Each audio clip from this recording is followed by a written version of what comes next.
Super typhoon nga po ang naglandfall sa Aurora nito pong Bagyong Uwan. Dala po nito ang matinding hangin kasabay ng pag-ulan, hindi lamang sa Aurora kundi sa iba pang probinsya sa Luzon.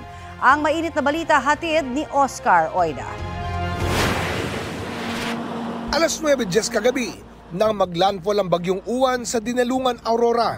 Maririnig pa ang pagsipol ng hangin habang bumubuhos ang malakas na ulan. Kita rin ang pag-angat ng bubong sa gusaling ito.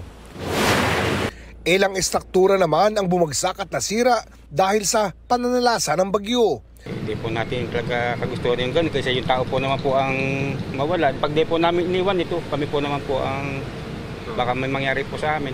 Kahapon, nagkalat ang sandamakmak na debris sa kalsadang ito sa bayan ng Dipakulaw dahil sa paghampas ng malalaking alon. Bilang pag-iingat, isinara na muna sa mga motorista ang naturang kalsada patungong kasiguran.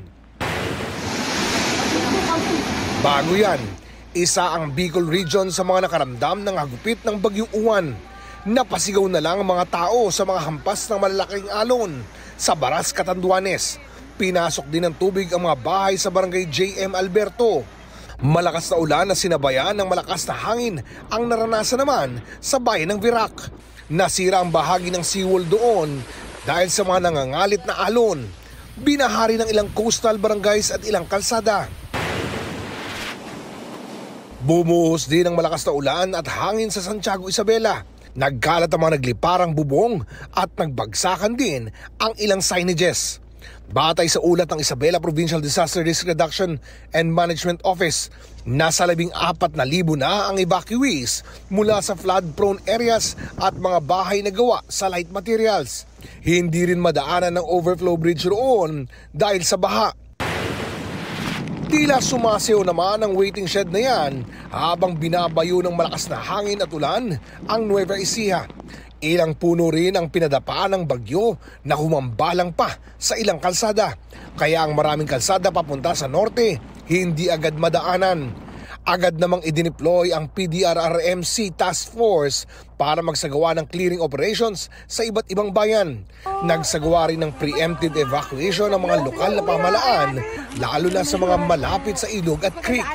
Sa bayan ng Bungabon, tinaasan ng dike sa barangay Kalaanan para maiwasang umapaw ang tubig sa mga bahay.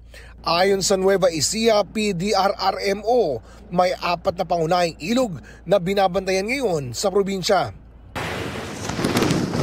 Bumagsak din ang mga puno at nabaklas ang mga yero sa Dagupan, Pangasinan dahil sa malakas na hanging dala ng Bagyong Uwan. Inaanod din ng baha sa ilang pangunahing kalsada ang mga styrofoam at basura. Dahil dito, mahigit 2,000 pamilya na ang inilikas sa mahigit 30 evacuation centers sa lungsod.